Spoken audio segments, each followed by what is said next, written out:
Hi there, my name is the Drama Goat, and I'm here to talk about my Romeo and Juliet cross-curricular extended unit. I'm going to go into more detail than I gave in the product preview for those who have purchased the product or are just interested in purchasing in the future. So let's get right into it. This is, like I said, a cross-curricular unit, so it combines English and drama. So it can be used in either one of those classes, or perhaps even a special class that's just about Shakespeare in general by itself. So as I mentioned in the preview video, once you purchase the product, you will have an opportunity to download a zip folder.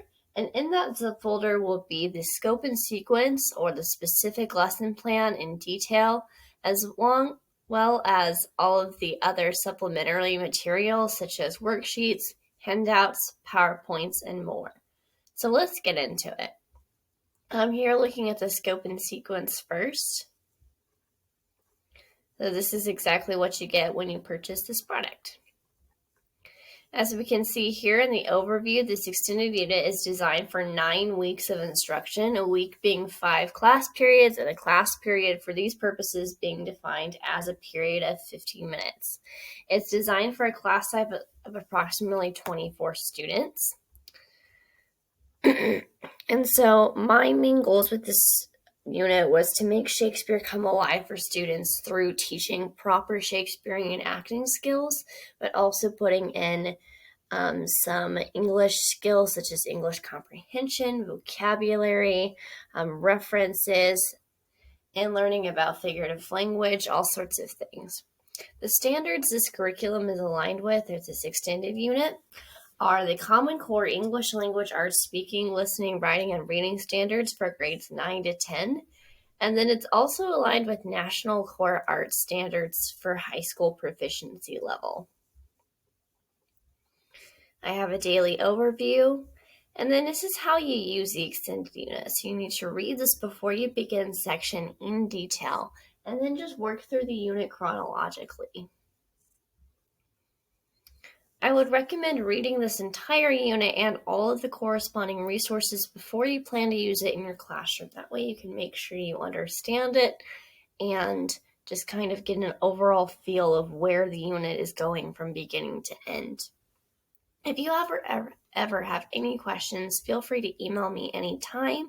My email is thedramagoat1@gmail.com, and you can find that in the product description. I would recommend rereading Romeo and Juliet and doing your own personal annotations and analysis, and then watching the GCSE home annotation videos on Romeo and Juliet that can be found on YouTube. I found those particularly helpful.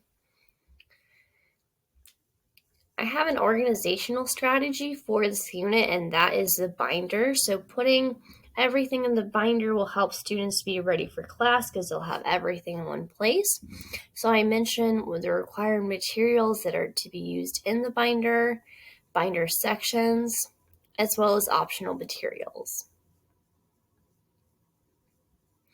I really strongly encourage users of this extended unit to use this version of Romeo and Juliet from Folger's Shakespeare that I have linked right here in the scope and sequence document on, let's see, the 4th page, I believe it is, here highlighted in pink.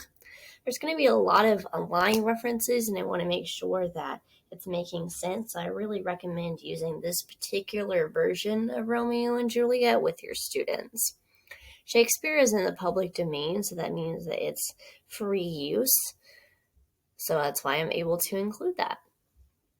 Next, we get right into a calendar. So I have every lesson named, and it's listed by day, as you can see here in the columns, and by week, as you can see here in rows.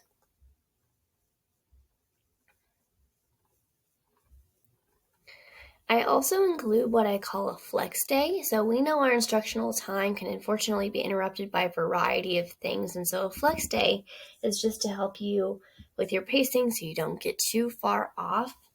And it might be a good idea to catch up on certain assignments that day or do another activity. I list 4 different extension activity ideas. So this is after this unit. If you want to continue the learning about Romeo and Juliet, they're doing a extension activity. I have some ideas listed right there.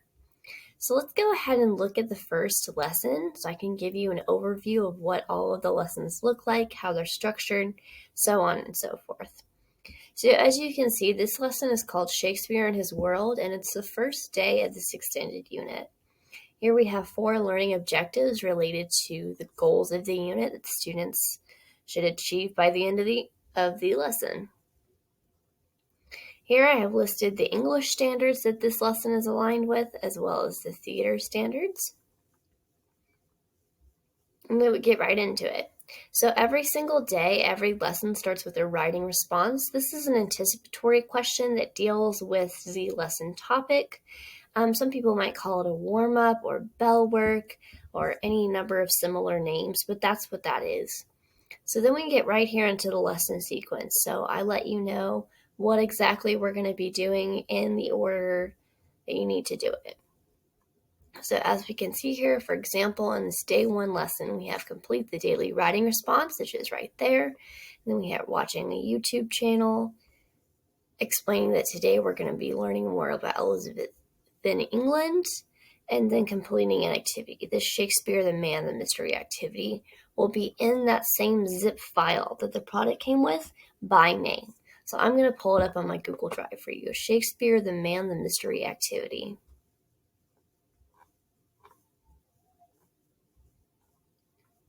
I see it listed right here. I'm going to pull it up for you and show you what that looks like. So here we go. In the instructions, it says for each statement, we're going to evaluate whether it is true or false using internet research. So I believe in my scope and sequence, I have this activity done in small groups. Yep, there it is, in small groups.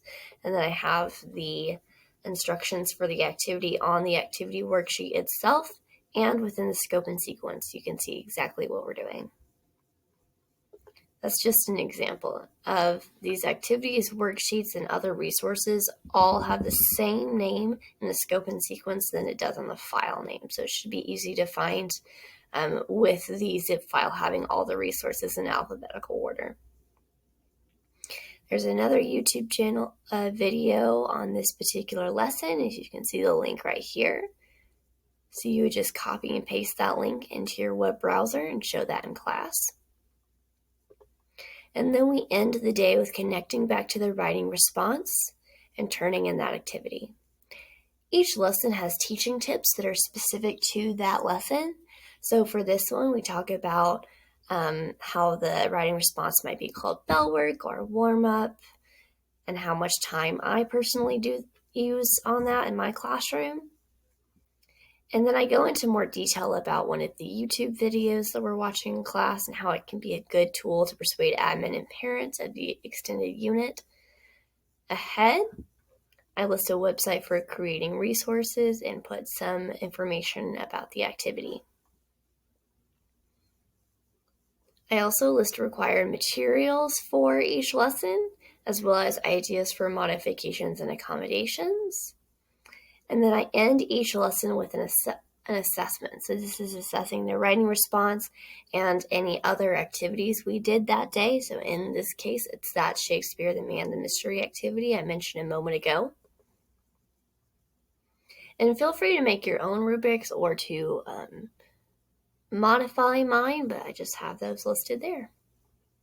And then you just keep on going into day 2. Day 2 starts with the same thing, the lesson objectives, standards for English, standards for theater, and a lesson sequence that begins with a writing response that's listed right there. And this is talking about how Shakespeare is similar to hip hop, introducing the poetic element of it. And then it gives you some time to set up the binder that I mentioned earlier. You just continue to work through chronologically. So how this goes kind of overall, if we want to take a look at the calendar, is the first week we're really building community and getting to know Shakespeare, who he was, and explaining that, Shakespeare is not this super complicated, complex thing that only college students do. Shakespeare is accessible. It just takes a bit of research. And that's why we have the vocabulary by scene assignment that we'll get into, and also the references by scene handout to provide additional information that makes that language of Shakespeare more accessible to students today. Next, we get right onto an active reading. So an active reading is a reading performance hybrid almost. So students are up on their feet acting out the actual script of Romeo and Juliet. And the nice thing about Shakespeare is that really the gender of casting does not matter. As in Shakespeare's day, only men were allowed to perform on the Elizabethan stage. So Shakespeare is used and designed to be gender bent. So you go through and you read each act, and there's activities with the act as well. And then at the end of each of the acts, you have a discussion. And each one of the discussions is different, and it builds upon the skills that students are going to need for the persuasive essay over Romeo and Juliet that they write toward the end of the extended unit, as we can see right here on day 39. So for example, in the first discussion, students are just responding to sort of level 1, level 2, very basic questions using textual citations. That way they can get comfortable with the citation style what we're going to be using and comfortable justifying answers to questions, providing evidence through textual citations.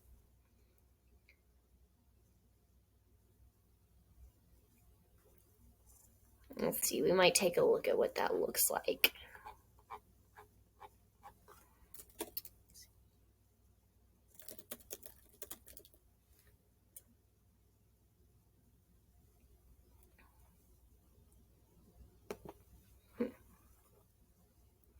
One important thing to note about this unit is the major assignment, so I'll get into that in just a moment.